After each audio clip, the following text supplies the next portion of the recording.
Satu dua. Oke, halo semuanya, apa kabarnya? Balik lagi bersama saya Robee di Robee Team Channel. Berhubung saya udah lagi bingung ya, nih seminggu ini bingung mau main game apa. Main game RPG sedang tidak ada hasrat, tidak ada niatan.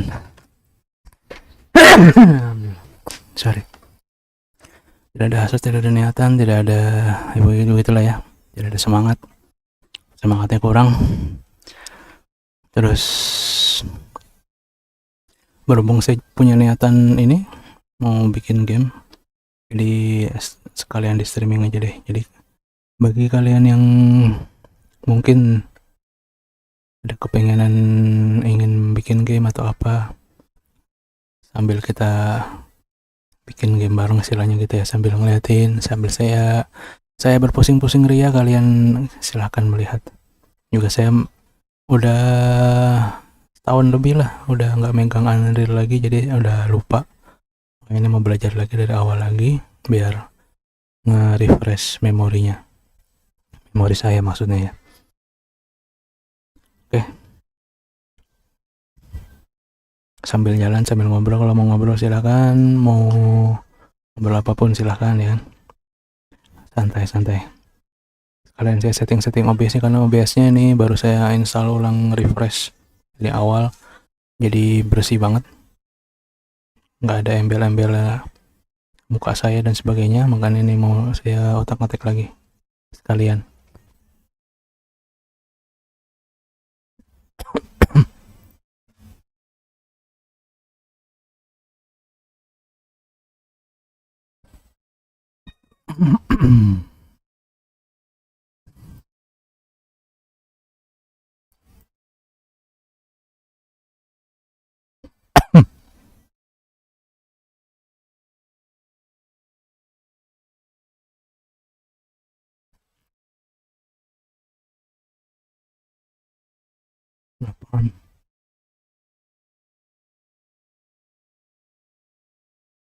Ke public school karena waktu itu presidennya tuh masih Biden, dan Biden tuh lumayan vokal untuk menyuarakan LGBT. Again, Matik tidak masalah banget masalah itu.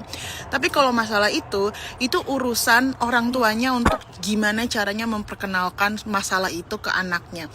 Kayak gitu, ngerti nggak lo? Jadi kalau lo ngeliat di berita-berita Amerika tuh terlalu gimana banget ya, itu kayak gitu deh rusuhnya gitu ya. Gue nggak mau. At least tuh dulu yang gue tahu kalau di sekolah kita tuh sebelum mulai belajar, sesudah belajar tuh pasti berdoa dulu sesuai dengan agama masing-masing. At least itu, karena menurut gue hubungan sama Tuhan itu adalah penting apapun agama kalian. Tapi semenjak Biden nggak boleh berdoa di sekolah. Dan justru dia tuh lumayan pro banget sama yang masalah begitu-begituan, say. Gitu. Itu gue lumayan panik sih. Gue tuh sampai konsultasi sama pendeta di gereja gue. Gue bilang gue nggak mau anak gue ke public school, tapi karena Matik itu Kristen bukan Katolik. Kalau kita kan di Indonesia sekolah Katolik tuh, lu mau Islam, lu mau Hindu, mau Buddha gitu ya, mau Katolik lu boleh masuk, dan biayanya juga ya sama aja gitu ya, tergantung lo hasil interview lo di awal gitu kan. Tapi waktu gue pernah cari tahu biayanya berapa, itu gue harus bayar TK ya, preschool, mohon digaris bawahi, preschool, inget ya, preschool. Apa tuh kalau di Indonesia playgroup. Itu 1 tahun itu 16.000 US dollar. Gila. Karena Matik itu bukan Katolik, jadi Matik harus bayar 4 kali lebih banyak dibanding yang Katolik.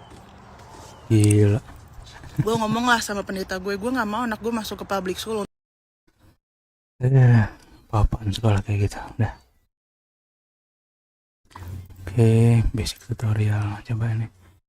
Saya waktu itu belajar sama ini nih, Unreal Sensei. Udah subscribe juga. Kalau dia lebih ke arah world building. Tapi kalau mau ke detail-detail lagi dia harus bayar. Kalau yang lain ada nggak ya?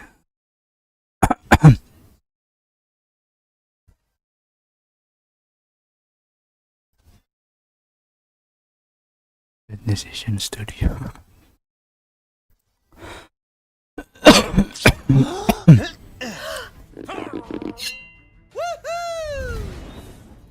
Oh, lu udah subscribe tuh. If you've been looking to learn the 3D software of the future, then you're in the right place. We are talking about Unity. What? No, what are you talking about? We're not talking about Unity. We're talking about Unreal Engine 5. That's right. This is a free tutorial series for absolute beginners that will teach you all of the basics.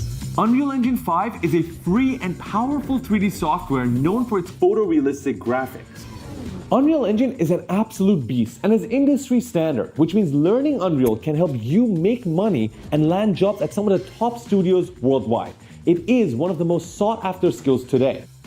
Now listen, it doesn't matter if you want to use Unreal to make films, Games, visuals for events, or even motion graphics and product shoots. By the end of this tutorial series, you will have everything you need to take whichever path you desire. by the end of this tutorial, you'll be able to create a beautiful Star Wars spaceship hangar just like this, and then film a cinematic animation inside it. We understand. If you're just starting out, it must be so confusing to have to learn a software as big as Unreal through hundreds of tutorials from different sources. That is exactly why we created this series. You don't need to find anything. We have compiled everything that you need in one single playlist. Now there are 20 episodes in this playlist available for you for free here on YouTube. Along the way, we're gonna teach you about modeling, Materials, lighting, animation, importing assets from Unreal's own library or other 3D softwares to build scenes, decals, post-processing, camera work, and finally, render settings. Then we're gonna use all of that to create a beautiful cinematic animation like this. You know what's going on? Maybe it's another drill.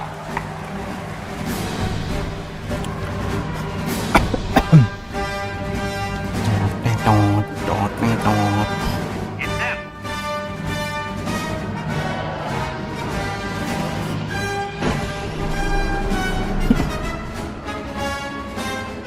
So good. And guess what? we rendered this entire animation in less than 20 minutes. How? Well, because we use Unreal's real-time renderer, Lumen, and you'll be able to Okay, create Lumen. exactly the same animation if you finish this tutorial series. Now, aside from making this course free, we've actually teamed up with Polycam, the guys behind that sick photogrammetry application, to give you guys 30% off their pro plan, which means you can take 3D scans of real-life assets and bring them to your 3D scenes. We've always used Polycam in our workflow to bring real-life assets into Unreal Engine 5, like this and this. Wow. This tutorial series has 20 episodes with a total duration of 8 hours. 8 hours Halo, ini welcome ya yang udah datang ya. only Bentar, to learn bentar. a whole new skill that can potentially change your life. So I don't understand what you're waiting for, because technically you can start learning this new skill, become better than all of your friends and your peers, start advancing in your career and make real money while working at the job that you always loved. You remember you always say you want to learn Unreal? I want to learn Unreal? This is the time to do it. We are going to be Yes, releasing a of few course. episodes every single day. Udah So setahun click yang on lalu. that subscribe button, hit on the notification bell to not miss any of them. Now it's time to grab that coffee and click on that first episode. Let's begin what will be the biggest change in your life. Of Buat course. website praktis dengan AI Motivasinya bagus juga nih orang. Main test drive unlimited bang. Udah saya download bang Nyanko. Cuma saya lagi capek. Semangatnya lagi down banget ini. Semangat buat nge-game lagi down, jadi ya udahlah. Daripada main game ngedown mendingan bikin game ya kan. Bikin game anomali. Tralala. Krokodilo Bombardino. Semangat mas. Semangat buat moderator juga. Amin. Thank you. Thank you ya. Welcome ya Bang Blazing, Bang Nyanko, Bang Gamer, Yan Bima. website builder hostinger. Tulis konsep website, lalu Saya tuh udah pernah bikin. Cuma berhubung hard disknya kepenuhan, jadinya saya delete itu proyeknya. All right, we're here, you're here, because you decided that you want to learn Unreal Engine 5. Yes. And this moment is the moment where you change your life if you do decide to finish this tutorial series, the Unreal Engine 5 beginner tutorial series. And trust me, by the end of this course, you will be able to create the dopest Star Wars cinematic without having any knowledge of Unreal Engine 5 whatsoever. Now, we discussed this in the very beginning, intro video, Yes. that if you had a Blender or Cinema 4D or Houdini or Maya background, it would be helpful. But even if you don't worry. We're going to make sure we hold your hands and walk through it all together. That's why our first chapter is our easiest chapter. We are going to walk you through the download, the installation, and we're going to walk you through some templates. Let's go? Let's do this. Farhad? Download udah sih. Let's go. Perfect. Okay. So if you want to go Semangat ahead sekali and nih. download Unreal Engine for the first time, you want to go ahead and open your browser. Do not use Microsoft Edge. I don't know What are you this looking at? I don't know what this is. This is like default. I don't even use the Microsoft Edge. I'm just using it because my Chrome is filled up and I don't want to open it up. So you want to go ahead and search for Unreal Engine in your Google. And once you click on the top link, you'll be presented with this page. Go to the top. Absolutely. Yes. And so Ini by udah default, there are a bunch of Mas tabs at the lah. top. Let's quickly go through them. Right. Kocak First itu. is news. This is where you'll Jadi see all the teringat Bang updates of Vincent Unreal itu. Engine. Right now Game we're at Bima. 5.3 at the time of this recording. And at the bottom, you'll see featured content of people who created dope things. Have you ever been featured? Absolutely, we have. We're not showing off right now, though. The next is samples. This is actually super cool. So Epic Games themselves, they develop many sample projects to show off some of the features that come with the latest updates. The best way you can learn Unreal Engine is go ahead and download the Samples. Kok ini? Diinstal. Mana Epic?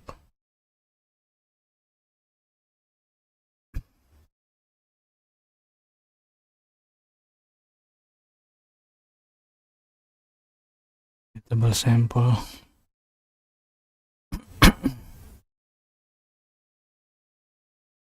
Fill site. Play.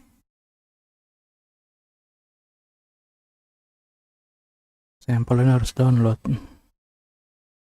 Play animation. Saya tidak mau animation. Virtual Studio. Game sample.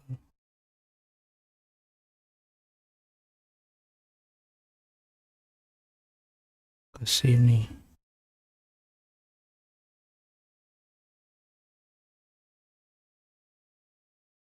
Oke, lanjut. these sample projects and try to reverse engineer how they built those sample scenes. We do this all the time. So the next thing I'm going to turn your attention to is the marketplace. This is where people like us, sound effects that you can go ahead and download for free or purchase. Materials, sound effects that you can go ahead and download for free or purchase. Now, the coolest thing that you should pay attention to is the free section. Here in the free for the month, Epic Games actually sets out 5 different packs from different developers for free that you can download. Now, Ya, this itu is udah. something you have to look out for because every month it Ada yang rotates. sekarang dia And adanya if di you don't Fab. download them, You'd lose them. you lose them. You don't want that. Now we're going to go to library. Twinmotion is for, I believe, architecture. We're not going to touch that. This is where you will have all of your Unreal Engine project files. And at the top here, you're looking at the engine versions. So Farhad, where are we at right now? We are at 5.3.2 at the time of recording. Yes. So if this is 5.3.3 or 4, it's fine because you're watching this at a later date. Just go ahead and download that. So the engine Kalau bentar. Kalau misalnya saya tambahin display.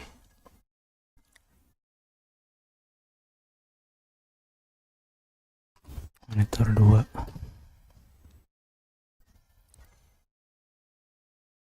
LG, oke. Oke. Kalau side by side.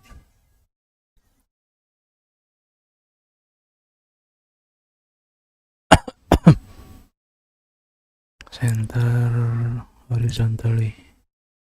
Center vertically.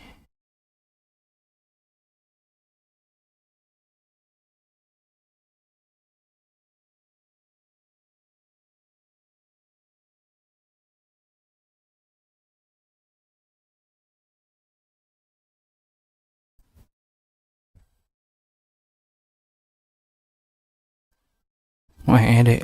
Lagi, Dek.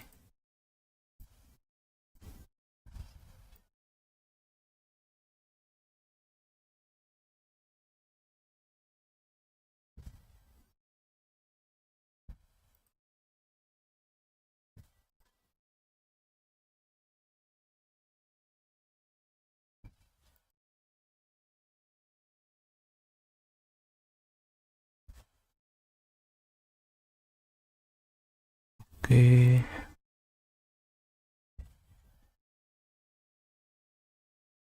Iya, ininya belum.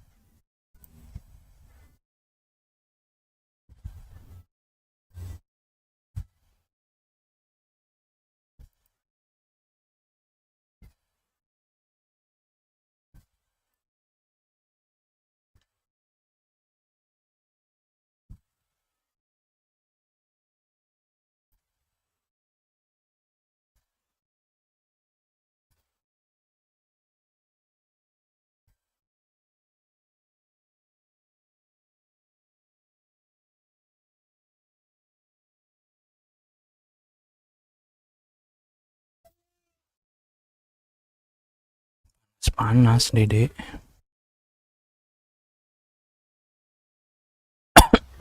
Version that you want to go ahead and download, you'll be able to do that by clicking this plus icon. And you can download many different engine versions to work on at the same time. Why would they let you download an older version? Well, the older versions are probably more stable, less buggy, and so that's why you're allowed to do that. Plus, if you're developing your game, let's say on Unreal Engine 5.2.1, you might not want to go ahead and keep updating it to add bugs to your game. So that's why you can have multiple versions. Here in the dropdown, you'll be able to choose the engine version that you want, and you can go as far as 4.26. That's like really old. I don't recommend you doing that if this is your first time. For this tutorial, they can download the latest version. That's right. So what you want to go ahead and do is go ahead and click install. Now, here's a little tip that we have for you guys. You can go ahead and choose the folder location according to your computer, but because Unreal Engine 5 at its core is a game engine. And so if you scroll down, you'll see that you're downloading about 22 gigabytes of data just so. Lupa lagi ininya. Unreal Engine library. Install plugin. Nah, ini dia.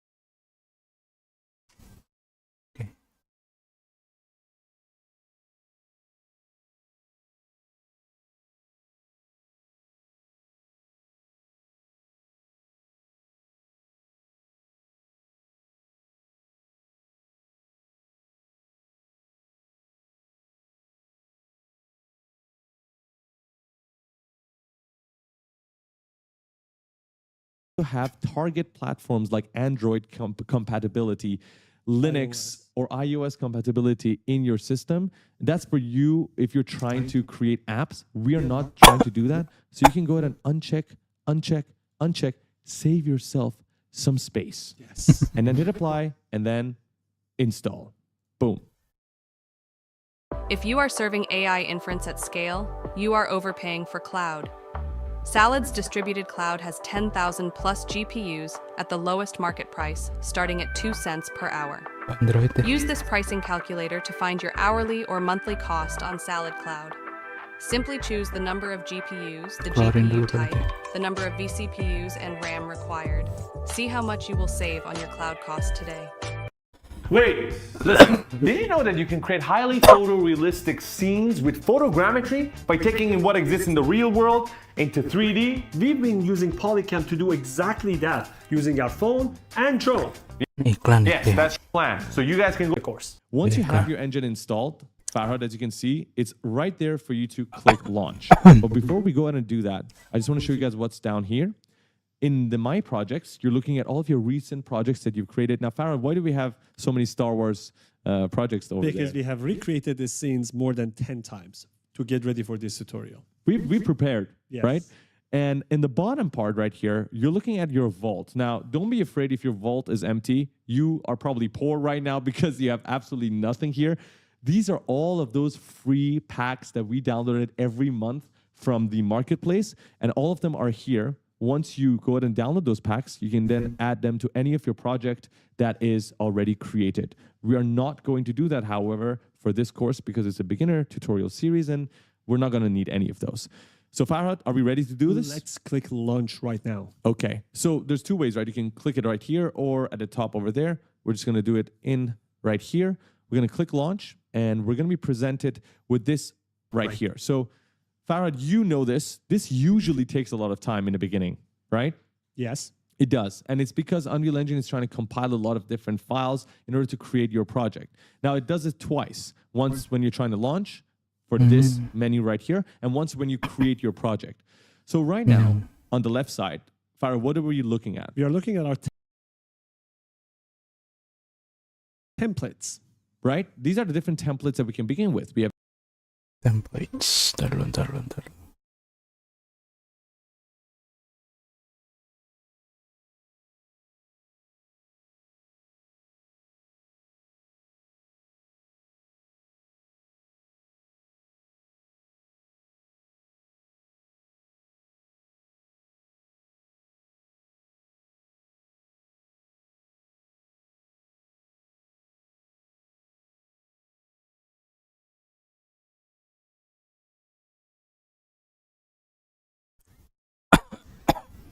Image when sound.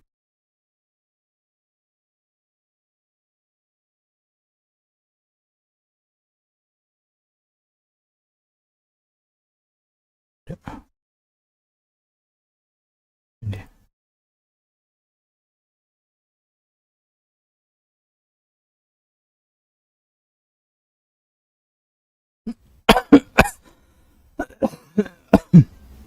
Mic PDA 1, 2, 3 4, 5, 6 7, 8, 9. Oke. Oke.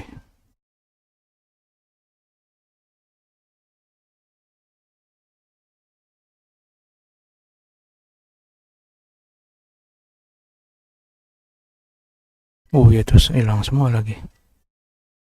Area dan sebagainya.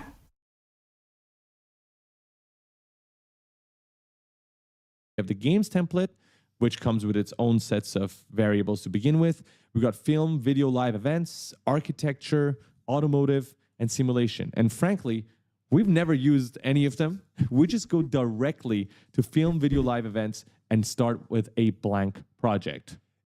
Oh, film video. Oh, ini mah film video, bukan game. Gimana ini? If I start with a game template or an automotive template, can I change the settings inside and make it a film or architecture? Absolutely. The basic engine itself is the same. All you're doing is just add in some extra functions that allow you to create, for example, a game. For instance, for the game, you have the third-person mode. It comes with some of the basic animations and the third-person mode that you can just go ahead and create and drop in your scene so you can walk around your scene. And just like Farhad said, don't be afraid. Later, we're going to teach you exactly how you can add these features. But we always like to start with a blank project so we don't have all these files populated in our scene. On the right side, there's 2 check marks. We've got the starter content and ray tracing. Starter content is basically, just like the name suggests, a few different packs that you can begin your project with, like a few materials, a few architectural packs like walls, floors. It just makes your life easier when you're trying to start out your scenes. We always go ahead and turn them on because it's really useful to have. However, we're going to keep it unchecked for this moment because I want to teach you guys how to bring it in if you forgot to check it here, just like your other packs. Ray tracing, however, is a option that we're going to add and check right here because it's going to enable ray tracing settings. We are running an RTX 4090. Are you bragging? Sort of, yes. But that's okay, right? Yeah. If you guys have a strong RTX card, we recommend you guys go ahead and check this. If you guys do not have a strong graphics card, you do not have to check this. Oh, it's just going to enable you to have better lighting and better shadows when you're in the engine. Okay. Now, Farhad, where do we want to save this? C? Yeah, let's do it in C drive. Okay, so we're going to go to C drive. We already have a place open, so Unreal Engine beginner project file, and we're going to select the folder. And then all we have to do is go ahead and name our folder. Farah, what name should we give it? Should it be Star Wars Final? Finally? Is this really Is the it- final? I think it's the final one. Okay, Star Wars Final. By Now- the way, you guys cannot put space in Yeah. the naming. Yeah, you see that? I tried to put space, doesn't work. So Star Wars, we can do like dash or underline and then final. Hit create. And this is the second time you're going to see this pop-up menu. And if you look closely, it's going to take a while for it to open.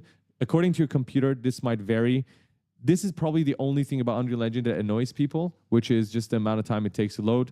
And why is it loading so fast? Usually it takes longer, right? Usually it takes longer. If yours has this bracket and there's a number in there like 800 and it's slowly going down, that's fine. It happens to us all the time. Just let it load. Usually only happens in the first time you're trying to load your project and only when you're making major changes to your rendering settings and things of that sort. So Usually it says compiling shader, right? Yes, Yeah, yes, for the yes. first time. But that's okay, right? You just wait 1 or 2 times and then it's good. So that's it for our first chapter. Congratulations, you guys finished the first chapter. Now we are going to chapter 2. What are we going to do in chapter 2? In chapter 2, we are going to go over the viewport, we are going to look at the navigation, and we are going to get started in Unreal Engine. みんなで翻訳 DL サイトは日本の漫画を世界に届ける新サービスを開始します。クリエイターさんと好きな作品を翻訳して応援したい翻訳 Welcome back, everybody, to the part 2. Getting the interface. Okay.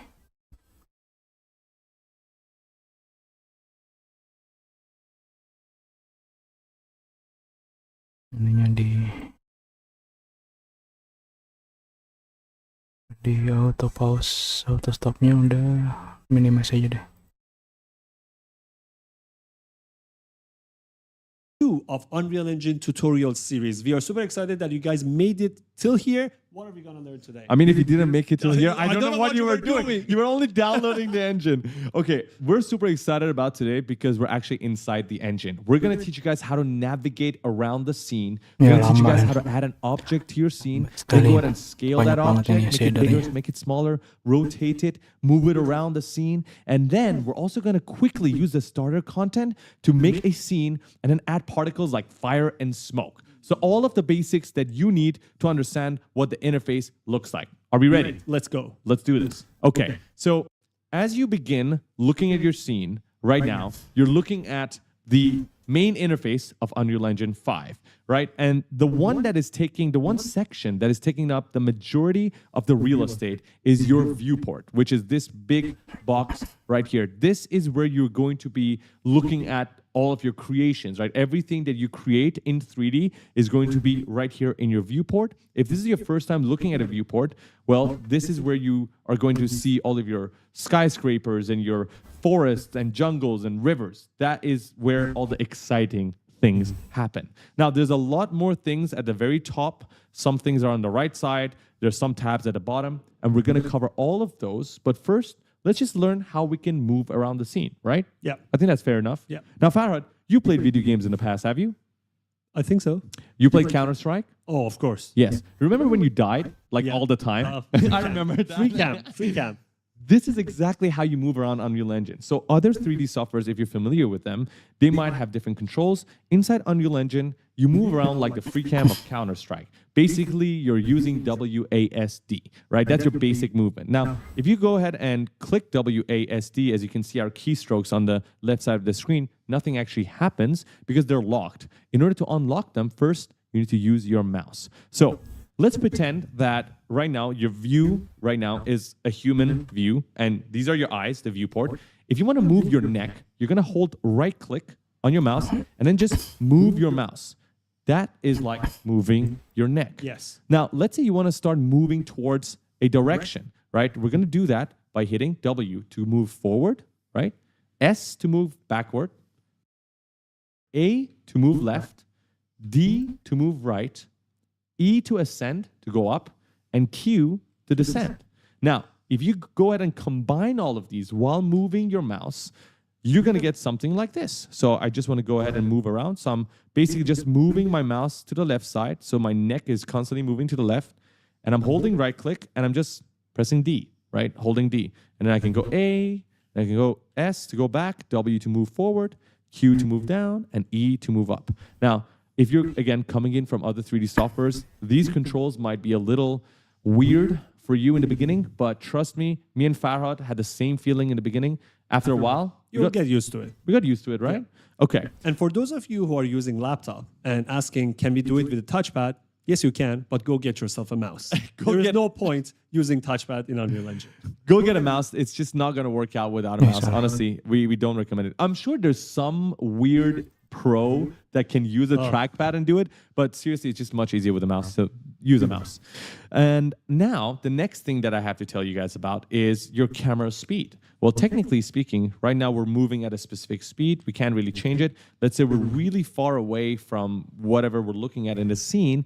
We want to move quicker, right? That's possible thanks to this little icon at the top right corner right here, which is your camera speed. If you click it, you can see that right now we're at a value of 1. Of course, if you go ahead and decrease it to 0.33, it's going to be much slower. As you can see, we're trying to move, but very slow. Like a turtle. Like a turtle.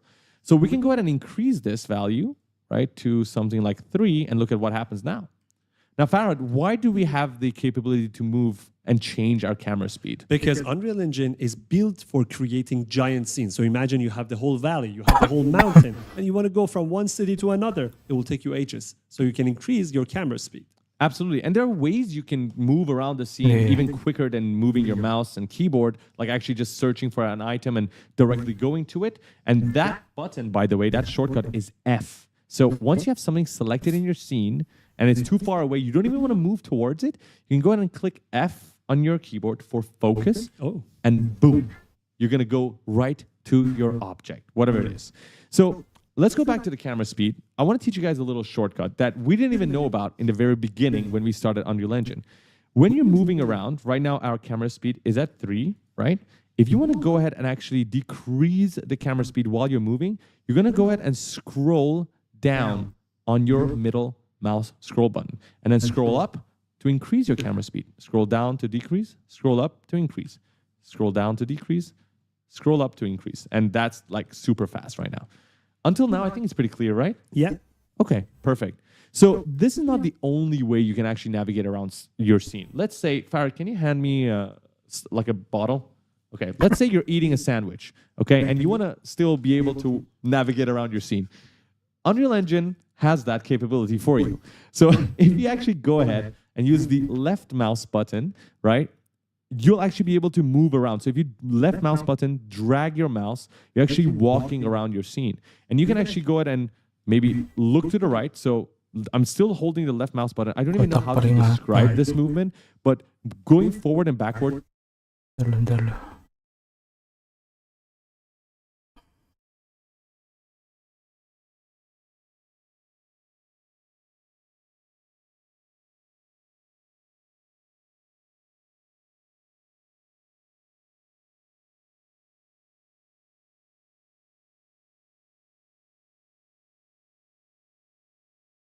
Kung di Facebook sih.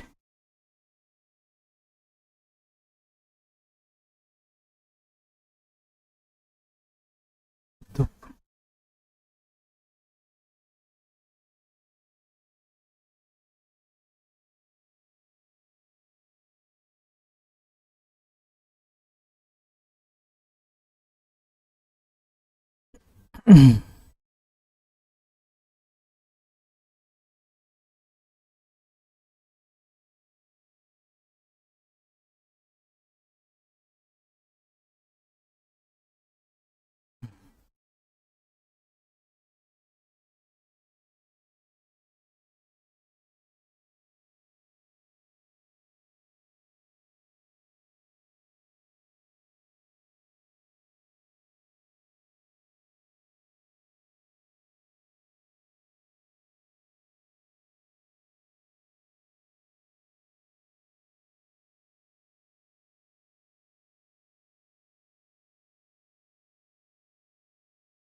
Apa lagi ya? Udah sih.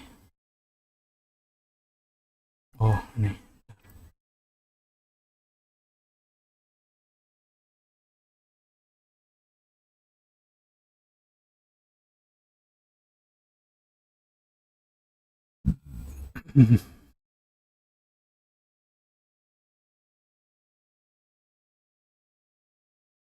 Oke.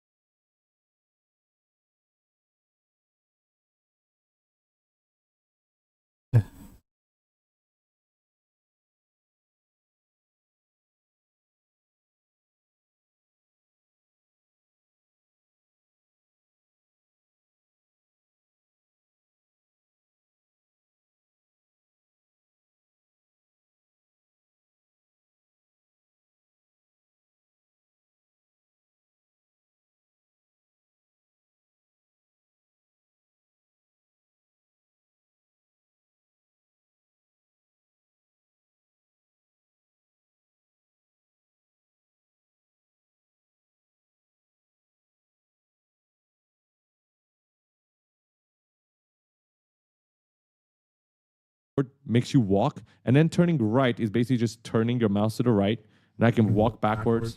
Let's just learn how we can move around the scene, right? Gila, I belum. think that's fair enough. Now, Farhad, you played video games in the past, have you? I think so. You played Counter-Strike? Oh, of course. Yes. Remember when you died, like Yeah. all the time? I remember that. Free cam. This is exactly how you move around Unreal Engine. So other 3D softwares, if you're familiar with them, they might have different controls. Inside Unreal Engine, you move around like the free cam of Counter-Strike. Basically, you're using WASD, right? That's your basic movement. Now, if you go ahead and click WASD, as you can see our keystrokes on the left side of the screen, nothing actually happens because they're locked. In order to unlock them, first, you need to use your mouse. So let's pretend that right now, your view right now is a human view, and these are your eyes, the viewport. If you want to move your neck, you're going to hold right-click on your mouse, and then just move your mouse. That is like moving your neck. Yes. Now, let's say you want to start moving towards a direction, right? We're going to do that by hitting W to move forward, right? S to move backward, A to move left, D to move right, E to ascend, to go up, and Q to descend.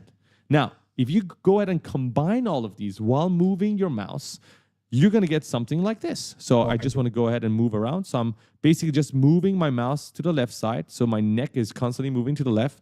And I'm holding right click, and I'm just pressing D, right? Holding D. And then I can go A, I can go S to go back, W to move forward, Q to move down, and E to move up. Now, if you're, again, coming in from other 3D softwares, these controls might be a little weird for you in the beginning, but trust me, me and Farhad had the same feeling in the beginning. After a while, You'll get used to it. we got used to it, right?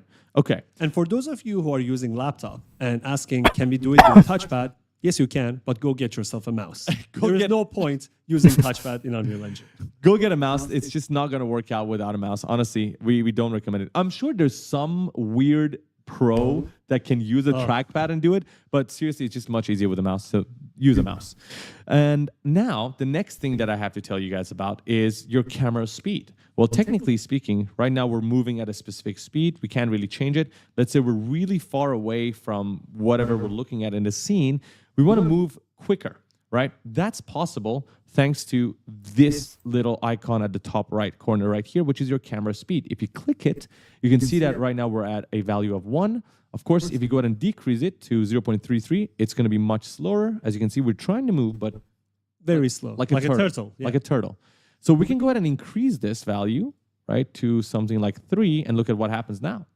Now, Farhad, why do we have the capability to move and change our camera speed? Because Unreal Engine is built for creating giant scenes. So imagine you have the whole valley, you have the whole mountain, and you want to go from one city to another. It will take you ages. So you can increase your camera speed.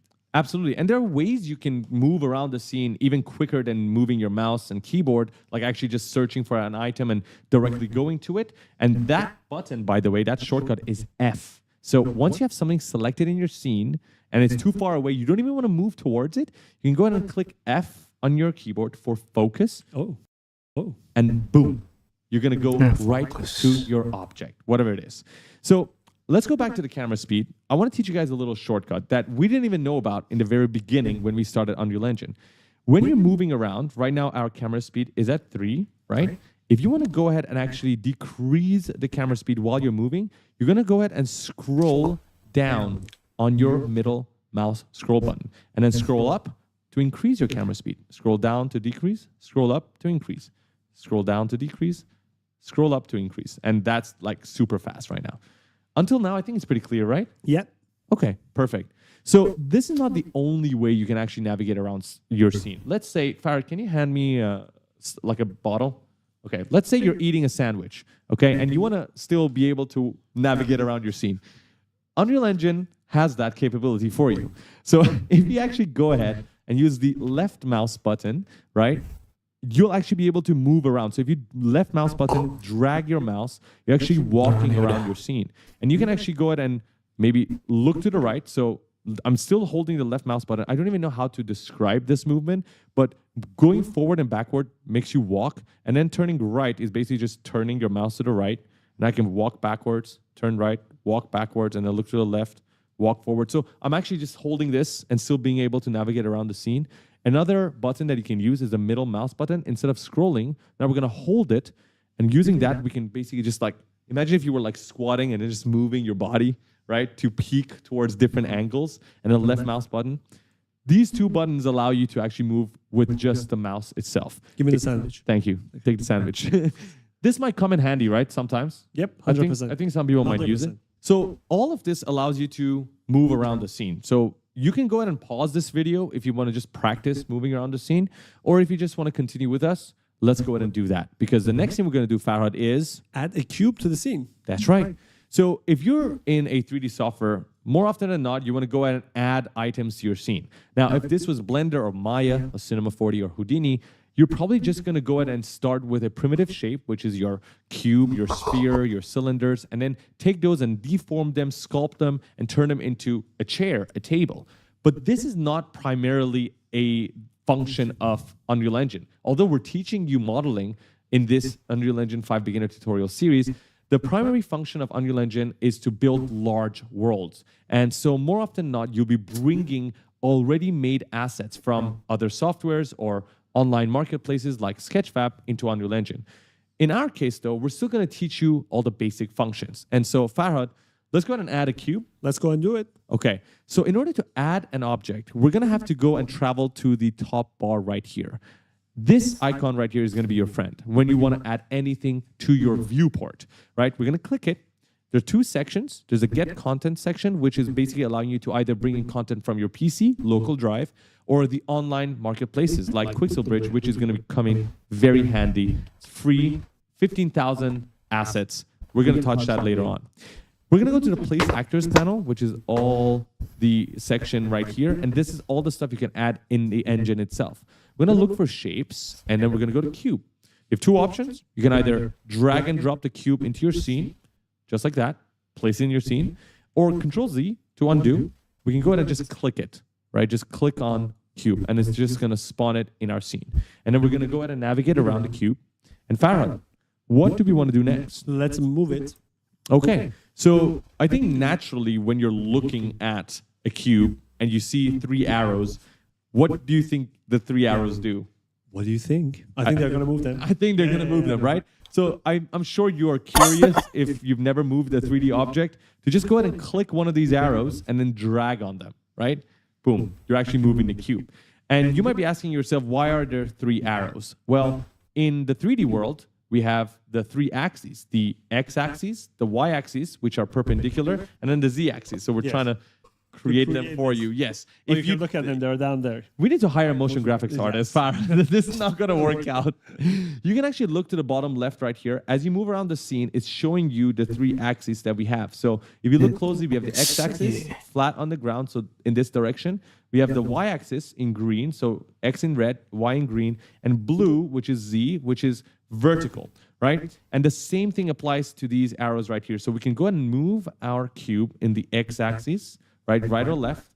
We can move it in the y-axis by holding the other arrow and then dragging the mouse, or in the z-axis, right? And that's allowing you to move the cube in anywhere that you want in the 3D space. Now, some people might just want to move it in all axes at the same time. You can do that by holding the middle part of this icon, and then that way you can move it around in any way that you want. Is there another way that I can move my object? Absolutely. Show me. And I think this is the part where we have to actually talk about what else is in our interface on the screen right now. So we know this is our 3D viewport already, right? If you look to the right, there's two tabs, right? There's the outliner tab, and then there's the details tab. You're going to be using these a lot. And the outliners tab is basically showing you all of the objects or items, particles, anything that is present in your 3D viewport. Even if you can't see it, it might be somewhere else in your 3D viewport, somewhere else in your scene, somewhere else in your world. You're going to see it in the outliner tab right here, right? And right now, I have my cube selected. That's why it's highlighted. And you can actually see the cube highlighted here as well. Now, once you highlight and select an object, actually what happens down here, Farhad? The details panel populates all the information for that specific object. Absolutely. So if you want to go ahead and change any of the settings for any of the objects selected, you'll be presented with the details panel right here that you can scroll through, and there are tons of options. So many. So many of them. Now, Farhad, we know this. We've used Unreal Engine a lot. You don't actually use all of these. Nope. You do not. Nope. It's good to know what they do, but you will learn their use cases over time once you actually need them for your use case. So I don't recommend you going crazy about how many options there are, because I know the problem with a lot of people when they first start out on Unreal Engine 5 is the amount of options and buttons available. That's true for any 3D software, but Unreal Engine 5 probably more than others. So don't worry, we're going to talk to you guys about all the stuff that you need. Right now, all you need to pay attention to is you have this cube, you have the outliner that has all of the objects in your scene, and then you have the details panel. Because we've selected the cube, we can see the details of our cube. What is that I button beside cube? This one? Yes. Oh, this is basically saying, hey, do you want to see the cube or do you want to hide it? If you click it, it hides the cube. And you can do this with any object in your scene. You can go ahead and hide any object in your scene. The shortcut for that is H. So H is going to hide it, and we can go ahead and hit the unhide button to go ahead and unhide it. Now, once you have your cube selected, Farhad, you asked me if there's any other way we can go ahead and move an object in the scene, right? Yes. So one way is to use the view way we can go ahead and move. Now, once you have your cube selected, Farhad, you asked me if there's any other way we can go ahead and move an object in the scene, right? Yes. So one way is to use the viewport. Another way, if you want to be real precise, is to use the values right here. So in almost every object that is going to be in your scene will have a transform function at the very top, a transform panel, a transform dropdown at the very top of the details panel. That includes your location in the scene, your rotation in the scene, and your scale. How big and small is your object in the scene? Now, these values are 3, right? We got the X, we got the Y, and we got the Z, right? The red, the green, and the blue. And you can independently go ahead and change these values without touching the viewport. So right now my X is at 151.4.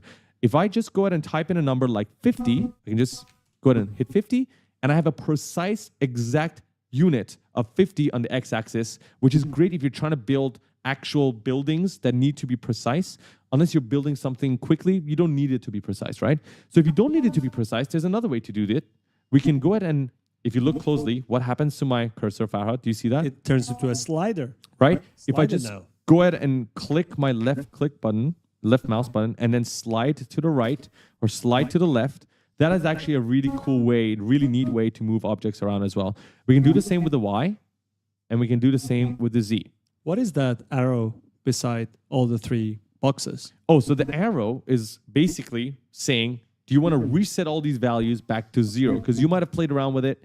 You might want to quickly go ahead and reset everything back to world origin. You can do that by clicking that arrow, and it brings it to the world origin. Very handy in a lot of use cases, and we'll see that later on. Now, Farhad, let's go ahead and rotate this object. Let's do it. Okay, so just like the location, there's multiple ways we can go ahead and rotate. The viewport way to rotate is basically going to this button at the top. So let's talk about another experience that you'll have right here. We have 1, 2, 3, and 4 buttons to click on here. The first one is basic selection. So if you just want to select objects around the scene. The second one is your translate, your location, which is what we were using just now. And there's a shortcut right beside it. If you look, it says W. The next one is for rotation, which is E. So let's hit E, right? And the last one is scale, R. So W, E, R. So you can select it by selecting one of the options there, or you can use your keyboard. Absolutely. So we use W to move the object around. Yes. To quickly rotate the object, we're going to hit E. You're going to have to memorize the WER, by the way. It's going to be used all the time. And now we can rotate. So we have a different icon, but it works exactly the same way. Farad, we want to go ahead and rotate on the X-axis. Let's do it. Rotate, just like that. Yes. Rotate on the Y-axis, just like that. And rotate on the Z-axis, just like that. And you're actually seeing the units of rotation, right? 40 degrees, 50, 60, 70, 80, 90. So you can be precise, right? Can we use the detail panel similarly? Oh, yeah, of course, absolutely. You want to be precise with that? 50 on the X-axis, or let's go 120 on the Y-axis. Boom, just like that. And we can reset all of that using the arrow. Boom, and reset again. Now, what is left to do? The last option. Scale it. Let's make it big. Okay, cool. So let's bring this guy up. W on my keyboard, bring it up again. And then R for scale, or use this button right here. And we can go ahead and scale it on one axis only, right? Or we can scale it on another axis, or maybe in the Z axis, right? But Farad, why do we have, see, I can use a slider as well here to do the exact same thing, but let's go ahead and reset this. Why do we have this lock button? If you want to lock the proportion, the ratio of your scaling, X, Y, and Z, all at the same time. So you want to keep the cube in the same shape, Yes. but you want to basically scale it up. That is the lock button. So the lock button is going to act the same way as if you were to hit this middle part and then scale. So let me try it again. Hit the cube, boom, just like that. That's really cool. Faraz, I have a question. Yes. What if I wanted to rotate 45 degrees? Like precisely. Exactly. Okay, let's Because try I to do saw that. your rotation was by every 10 degree. That's true. So, well, we have one option where we can go ahead and type in 45 here in the X, for example, axis. But let's say you want to use the on-screen icon here. So right now it's only snapping to every 10 degrees. So we cannot get 45. And that's because we have these three options enabled at the top. If you look closely, they're all blue. That means they're checked. We can go ahead and uncheck them. What they do is they snap your location, they snap your rotation, and they snap your scale to a certain unit so that you can be precise. So we can either go ahead and turn it off for, this is for your location, rotation, and scale. So for rotation, if you turn it off, basically, we can rotate freely, and you can see I can be very precise with where I want to go. And it's very smooth. But if I want to go ahead and actually change this to a different value and turn the snapping back on, I can go to 5 degrees and then try to do 45 this way. Boom. All right, team, we're transitioning to FLAC, but tasks are still going to be on Bullfrog. Did nobody see my poppycock post? There was no clappy claps on it. Make sure you track your time on Fireplace. Then ping me on SmackDog. Guys, we don't need any of those anymore. Just like that, Done. we got it precise. Awesome. Okay, this is really cool. We learned about the interface. We learned how to navigate around the scene. We learned how to add an object to the scene, how to move it around, how to rotate it, and how to scale it. Farhad, what are we going to do next? Let's look at what else we have on our display. Okay, I think that's a great idea. Yeah. First things first, this is going to be the most important button in your entire life if you're using Unreal Engine 5. That is your save button, right? Up until this point, we haven't saved anything. Now, you might be used to the Control S, but that doesn't work here. You want to go ahead all the way to the bottom right. This is where you save every single thing in your project, right? Anything that you've done to different levels, different scenes, different objects, all of it will appear here. Right now, we haven't had many changes. We only have one object. So we only have to save this, but usually you'll see a really long list, maybe like 36, 35 that you have to save. And you can actually choose to uncheck some of them if you don't want to save them. We want to save everything all the time, so save, selected. Right now, we're safe. So if Unreal Engine 5 crashes, We got it back. we got it back. And how often does Unreal Engine 5 crash? Every day, every time, every week, every second. We have huge scenes, so the chance of crashing can be high compared to other software. So make sure you save all the time. That's how you save. So we know about the outliner, right, Farhad? Yes. We know about the details panel. Yes. Let's just quickly talk about what's at the top and then at the bottom, okay? At the top here, very top right here, File, Edit, Window, Tools. This is very similar to other 3D software or other softwares like After Effects, Premiere Pro. These are where you find the general settings of your software, right, that you can change. And we're going to go through them, some of them, the ones that we need for this project. At the bottom here, you're looking at a tab that says main. That's your current level. What is a level? So you know how you have scenes in Blender? Yes. Like I have a scene in the jungle, then I have a scene in basically on the mountains. You have different scenes, right? I don't want the scenes to be using the same outliner, same viewport. I want to create a new scene. These are levels, and because video games have levels, right? That's what they call levels, the different levels in your game. Right now we have one, which is the main, and we're going to create a new one. We're going to teach you how to create a new one in a moment. But just looking at that tab, you know that you have the main level open right now. In the bottom here, you have another basically level of tabs, and there's a save button right there, but we recommend using the one down here. It saves everything. And then you have basically the add function for different objects and a bunch of different things that we can use. The one that you will primarily use is the simulate button right here, because at the end of the day, this is a game engine. And if you want to start playing inside the game, you'll use the simulate button. The bottom bar right here, these are your viewport and your basically current settings. So we've talked about some of them. On the left side, you're looking at other settings that we're going to touch on later on. Hold up! Did you know that you can use photogrammetry to create high using sponsoring 30% off in the description? Let's continue. Let's move to the bottom of the screen, and we're looking at something called the content drawer. The content drawer is your most used function in terms of bringing in assets to your scene. It's basically like your folder, like your drive. Like your directory, right? Directory, exactly. There's two ways to open it up. The quicker way is to use Control Space, which is a shortcut. But if you don't want to do that, you can always go ahead and click the content drawer right here. Content drawer. Apa itu? Ada suara.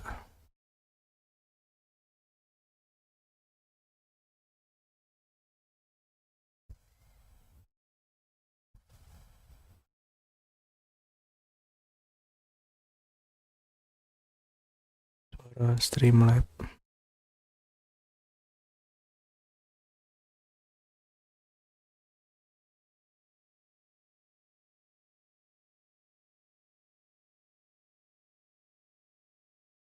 Thanks for the sub!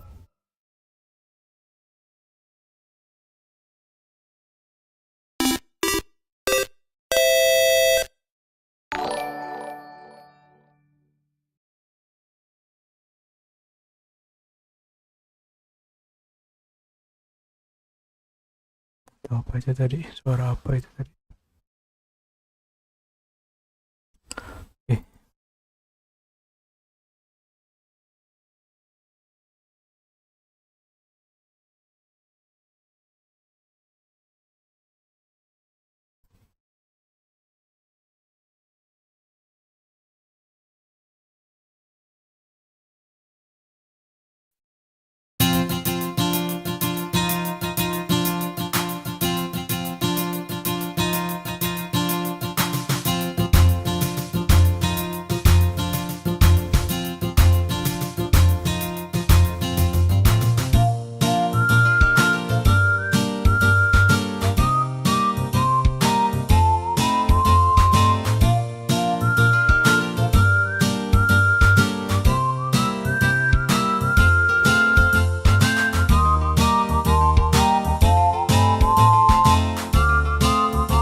So if you're looking at the content drawer right now, on the left side, you can see all the folders that make up the directory.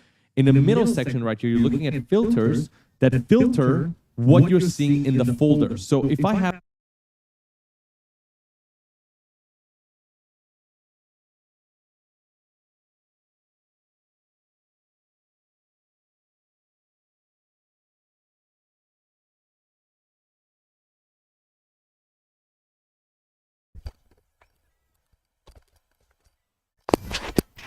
for example, the content folder selected, I'm looking at everything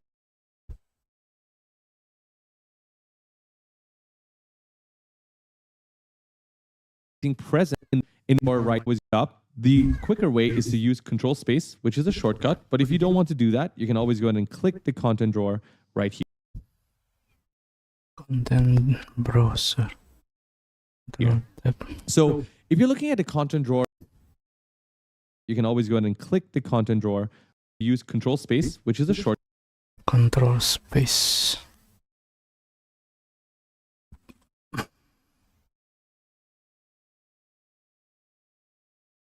Oke. Ini content drawer.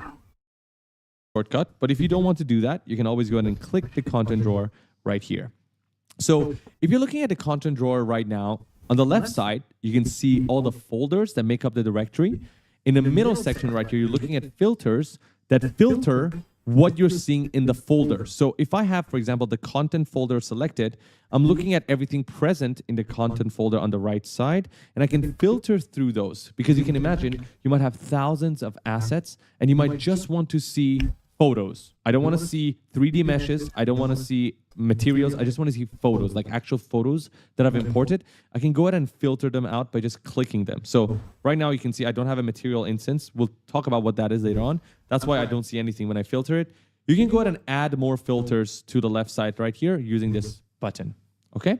Now, if this is still unclear to you, I'm going to actually show you guys what this looks like. So if you were to go ahead and open up our actual file, so project file, this is where we have the Unreal Engine project file that we created earlier on. Yeah, Star Wars Final.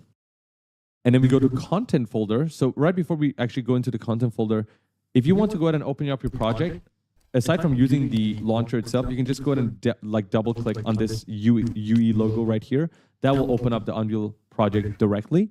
The content folder is precisely what all of this is. So this content folder is exactly the same as this content folder. And we're looking at the main build data, and we're seeing that right here as well. So one cheeky way to go ahead and add objects to your Unreal Engine project file is by dragging and dropping them literally into this directory right here. Content.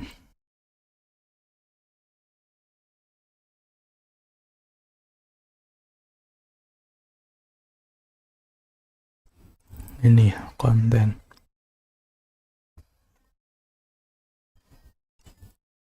Oke, ini. Perfect. Now, Farhad, what should we do next? Let's look at how we can create a new level. That's going to be really useful because right now we're in the default level, but let's say you want to go ahead and create a new level, a blank level for yourself. Let's go ahead and do that right now. So the way we like to do that is by going to File at the top left and then hitting New Level right here. Yes. Okay? So New Level is going to open up this menu right here, which gives us 4 options. We have the New level. open world and the empty open world. The open world comes in with a landscape. You can even see the mountain range at the back. Low poly landscape, so it's not very detailed, but it comes with some of the landscape functionalities. We're not building a whole world today, so we're not going to be using that. The empty open world comes with the landscape options without all the lighting. And when I say lighting, if you've noticed, we have clouds right now in our blank project, like the one that we have opened up. You don't get it in other 3D software. You just start with usually a gray screen. This is a game engine, so that's why you have clouds and stuff built in. We can go ahead and remove that by hitting empty open world. But for our case, we're going to be using basic or empty level. So basic comes with the same open world without all the landscape functionalities. And empty level is basically absolutely empty. Nothing, Dark. right? Dark. It's lonely. Yeah. So we're not going to go there. We're going to go to basic, okay? So open up basic. Now, when you open up basic, you look at the top, it says untitled because your level at this moment is not named. If you want to go ahead and name it, we have to probably start making some changes here and then try to save our file. So let's go ahead and work with our scene. If you look to the right side, you'll see that we have in our scene right now, Farhad, The default lighting. Yes, a default lighting and the floor and a player start. What is a player start? Good question. So the player start is basically where your 3D player is going to start the game, right? If this was a game, where would the player spawn? That's the player start. Are we going to use it right now? No. Delete. Bye-bye. Bye. So we have the lighting and the floor, right? This is our floor. Let's move back. Look at it. This is our floor. And then we have the lighting. We can close this, drop down, hide it. We can't see anything. Unhide it. And we see our cloud and our sky. Now, I think this is going to be probably the coolest thing for a lot of people. If you go ahead and hit Control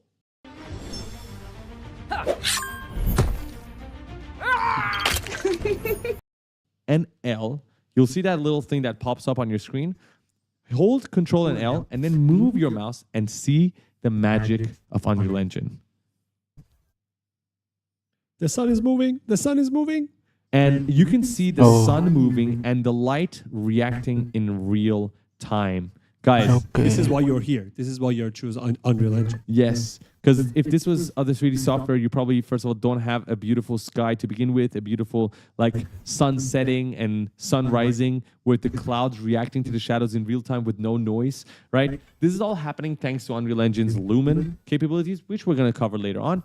But right now, I just want to quickly take your attention to the right side to see what we have in the outliner, right? Real quick, if you just go ahead and hide these, you'll know exactly what they do. The clouds are clouds, hide them. The sky sphere is basically the sphere that, if you go all the way back, is covering our sky. We have the sky atmosphere, which is literally the color of the sky. We have the height fog. If I bring back the sky atmosphere, the height fog is our ground level fog, right? And directional light is the sun, right? These are pretty self-explanatory. And then lastly, you have the skylight, which basically diffuses light and reflects light in your scene. So if you look at the floor, you'll notice. Cover this all later in the lighting chapter, don't worry. So Farhad, what do we want to do now? Let's save our level and let's tell everybody how important it is to have a folder structure in your content browser. I actually agree with you. So if you want to save, we're going to click unsaved right here. We're going to save, and it's going to ask us to save our level because we haven't done that yet. So in our content browser, which is the same thing here, right? It's opening up here because we haven't. We're going to click unsaved right here. We're going to save, and it's going to ask us to save our level because we haven't done that yet. So in our content browser, which is the same thing here, right? It's opening up here. We can go ahead and create unsaved right here. We're going to save, and it's going to ask us to save our level because we haven't done that yet. So in our content browser, which is the same thing here, right? It's opening up here. We can go ahead and create a new folder by right-clicking on the content folder. This is where we're going to create all of our folders, right? You don't want to go to your engine folder and create a new folder. That's the default engine files that come with every project that you open. You don't want to mess around with them unless you're touching the plugins. In the content folder, we're going to create a new folder, right-click, new folder, and then name it to levels, right? And inside levels, we're going to call this Spaceship, right? And then hit enter. It's saved. And at the top left, we'll see that the name is now Spaceship. On the top right in the outliners panel, we also have a spaceship level, right? That's our spaceship level. How do we move from one level to another? It's a very good question. Okay, so there's two ways to do that. Move from this panel. We also have a spaceship that the name is now Spaceship. On the top right in the outliners panel, we also have a spaceship level, right? That's our spaceship level. How do we move from one level to another? It's a very good question. Okay, so there's two ways to do that. First, you can find the other level inside your content drawer. If I go to my content, remember main, that was our main level. And if you don't know what each of these objects are, bottom left corner of every object in your content drawer says what it is, which category it belongs to. This is a level. So I'm going to double click it. We're going to jump back into the main level, right? And if I'm going to go to my other level, I can either go to levels here, spaceship, double click, or at the top left here, file, I can go to recent levels, and then I have spaceship and main. So I'll click spaceship. Oh, wow. And I'm back here. Perfect. Guys, remember the check mark that we didn't check in the beginning, the starter pack, when we wanted to create our project? Now it's time to bring it back to the engine. How we can do it, Faraz? So by going to your content drawer, right, I'm going to drag this guy up so it's not annoying us. On the top left here, we're looking at an option that says add. And this is where we can add things to our content drawer, not to our viewport, but to our content drawer. And this is where we can create materials, things of that sort. The other way you can do this is by just right-clicking here, right? But I'm just going to go here, and we're going to go all the way to the top to add feature or content pack. Now, this is very useful for a lot of people. They don't know this, but basically, this is where you can add in all the functionalities, like a third-person game mode. And if you look at the details, it tells you what it brings in. It brings in the main mannequin character. It brings in the control rig to allow you to play that character, right? You can add a first-person pack or a VR pack. All of that is available right here. We're going to go to the content, and that allows us to bring in the starter content. And as we told you, it brings you some materials to begin with, some textures, some meshes, particles, and we're going to go ahead and add it to our project. So if you forgot to do that earlier on, you can always add it at a later stage in your project. Close that. And our content drawer right now in the content folder has now the starter content. You can see it here as well.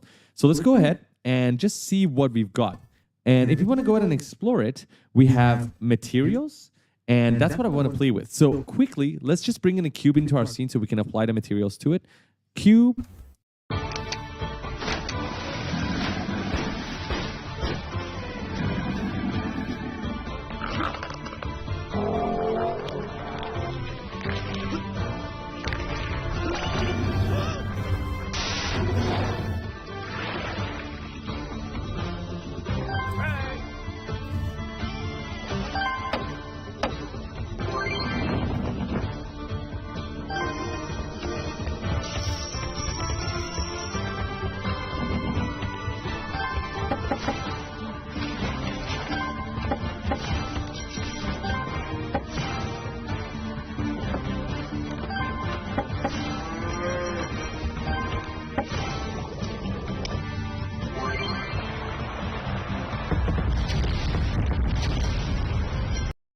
You should already know how to do this. Oh no, I spawned it right here. Farad, how do I bring it to the middle? Reset it. Reset the location. Boom, just like that. And how do I scale it? Press R. R. And drag. Boom, beautiful. Okay, let's bring the cube up. Nice. So right now we've got the floor, we've got the cube, and I want to go ahead and see what I've got in the materials pack. So I'm going to open it up. Now, these spherical objects that you see with the different textures, these are all materials, and the name for it is down there at the bottom left. And I can scroll through. All of these materials are available for free in the very beginning. There's thousands more materials that we can download from Quixelbridge that we're going to cover later on, but these come as a starter content, and they have a special functionality that we're going to talk about later on in the course, which is going to make them super useful. I'm just going to go ahead and bring a gold material to my cube. So one way to add a material is simply dragging, so holding the material, dragging it and dropping it on a specific object in your scene. Boom. Just like that. And then Farad, should we make our floor silver? Let's go with the burnished steel. Okay, boom, just like that. Look at the reflection of the cube on the floor. And then Farad, Control L. Change the lighting. Guys, it's chapter 2 and you already made the scene. Dude, look at that. Wow, look at the colors. I'm going to go ahead and actually bring in another cube, but instead of doing that, I'm going to teach you guys how to duplicate. 2 ways to duplicate. Control D to duplicate. It's already created a new cube. You can see it. I can drag it, or I'm going to delete that. The other way is by holding Alt while the item is selected and then dragging the arrow to duplicate. And I'm going to make this a bit smaller. I'm going to bring it down here.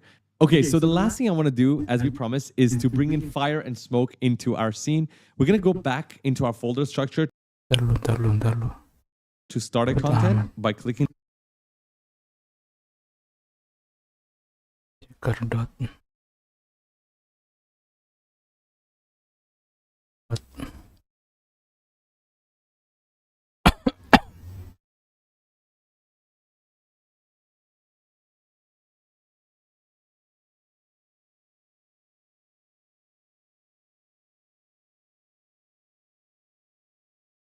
Deal.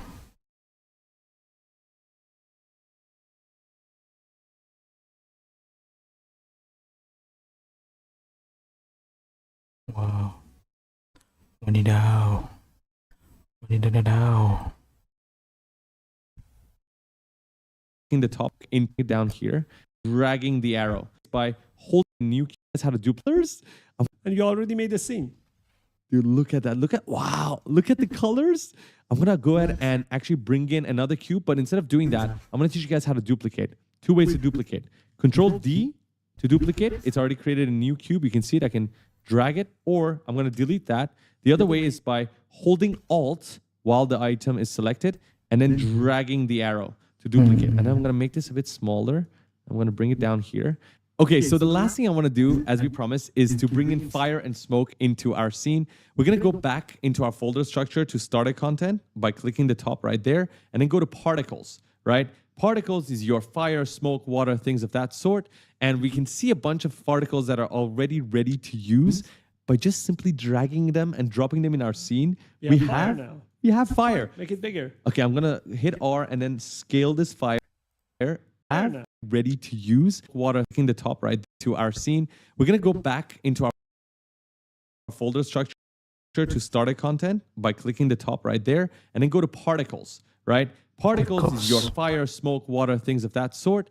And we can see a bunch of particles that are already ready to use by just simply dragging them and dropping them in our scene. We have fire. Make it bigger. Okay, I'm going to hit R and then scale this fire and then make it bigger. Boom. Just like that, we have fire. This is so cool. Make it even bigger, just slightly bigger. Bring it back here. And the cube is on fire. The cube is on fire. And Farah, can we go ahead and add some smoke? It already has smoke. Like even more. Like more steam. Look at that. Add some steam. Wow. Dude, this is really cool. Oh, the steam is in the front. Okay, let's bring it all the way back here. Let's make it bigger as well. Because like we have a lot of steam and smoke coming out. Okay, this is pretty cool. You cannot lie. This is pretty damn cool. Some smoke maybe. Why not, right? And if I hit Control L, I can actually have the lighting react to the smoke as well. Look at that. Do you see that? Do you see that? This is awesome. Guys, this is only chapter 2, and you already know how to create a scene, bring in some fire and material. That's right. So if you guys enjoyed this, make sure you guys go ahead to the next chapter where we're going to be teaching you guys how to model inside Unreal Engine. See you guys in chapter 3. See you.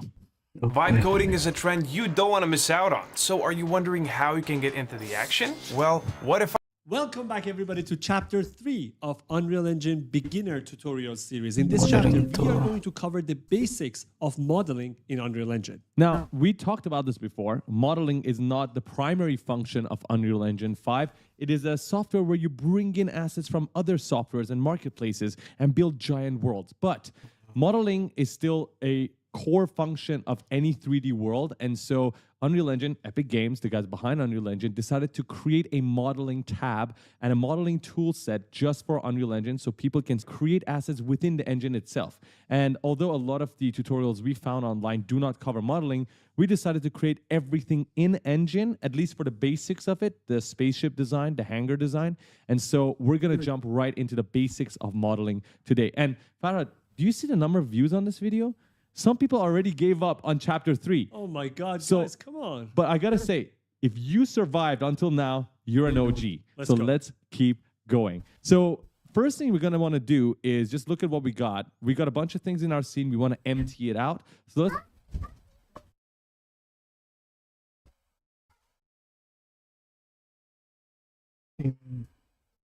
Explosion juga.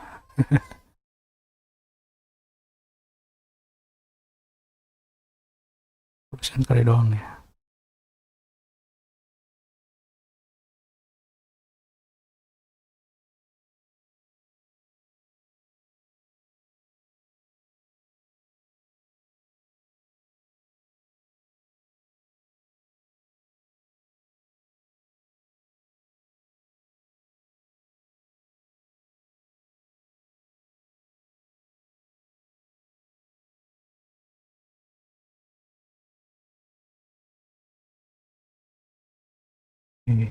Let's go ahead and use the delete key. Just select the cube, delete these particles. I'm just gonna go ahead and shift select on all of them and then delete them as well because I don't need them. We can go ahead and keep our lighting and our floor the same. It's all right. And we're gonna move all the way back. Now, the modeling tab is supposed to be up here, right? If you go ahead and click this drop down right here on the top left side, you'll see that there is a selection menu. This is what we have by default because we're selecting things and moving things in our scene.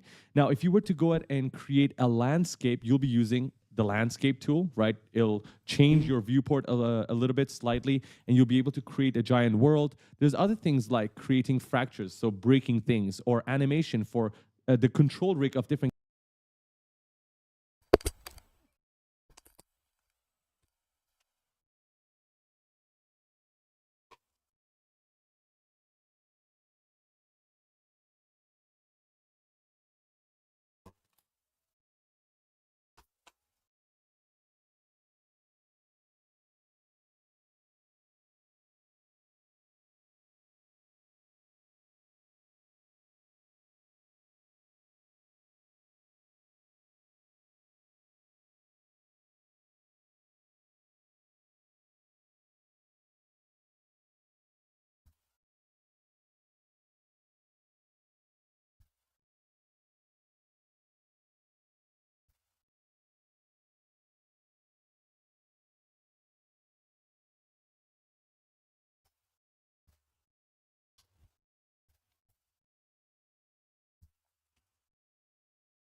Sepertinya sampai di sini dulu deh ya. Bikin ini baru belajar doang sih, belum bikin game. Nanti bikinan nanti on the way. Jadi yang udah mampir, yang udah komen, Bang Blessing dan kawan-kawan, Bang Nyanko dan Bang tadi itu namanya Gamer Yayan Bima, thank you.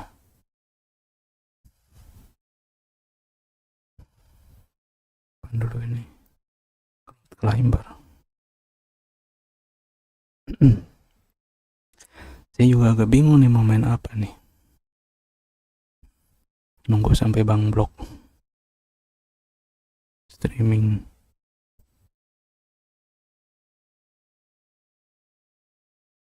Game apa ya?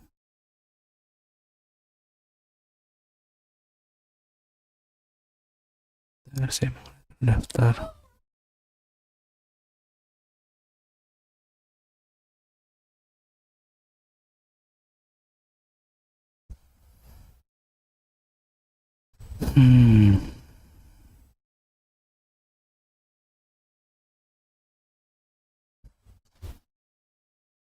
Gue tadi ada yang diskon kalau nggak salah, bentar ya.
memang mahal ya.